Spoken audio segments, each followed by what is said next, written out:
Со цел да ги расчисти дилемите во јавноста, дали, како и по кои цени се организира превозот на учениците во кочанските училишта, информативната служба при општина Кочани излезе со известување во кое се вели дека учениците од Кочани го користат постојниот лински превоз за училишни потреби, што како трошок е натовар на општина Кочани, а што е според одредбите на усвоениот закон за дополнување на законот за превоз во патниот сообраќај. Според членот 27б од овој закон, бесплатниот превоз на ученици утврден со Законот за основното и Законот за средно образование на подрачјата на две или повеќе општини, каде што има утврден возен ред, во рамки на меѓуопштинскиот лински превоз се врши од страна на носители на дозвола на меѓуопштински лински превоз, по цени утврдени од превозниците, кои не можат да бидат повисоки од цените за останатите патници.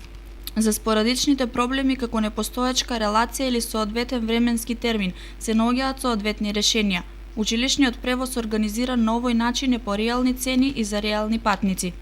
Од општината исто така информираат дека по основ на училишен превоз, општина Кочани наследи од претходната локална власт долг од 38 милиони денари. Цените беа неколкукратно повисоки од пазарните, а за бројот на ученици што го користеа не се водеше евиденција.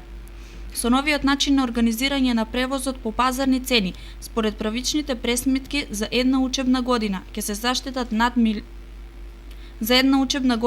заштедат над 10 милиони денари. Тоа ќе бидат средства со кои ќе се решат други проблеми во училиштата, како што се поправки на санитарни јазли, кровни конструкции и обезбедување нагледни помагала.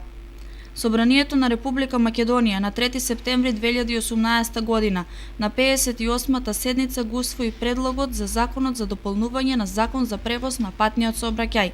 со кој се врши уредување на начинот на остварување на правото на бесплатен превоз на учениците од основните и средни училишта во рамките на општинскиот и меѓуопштински лински превоз. Станува збор за иницијатива на ЗЕЛС за решавање на предизвиците со кои се соочуваат локалните власти при спроведување на надлежностите во образованието.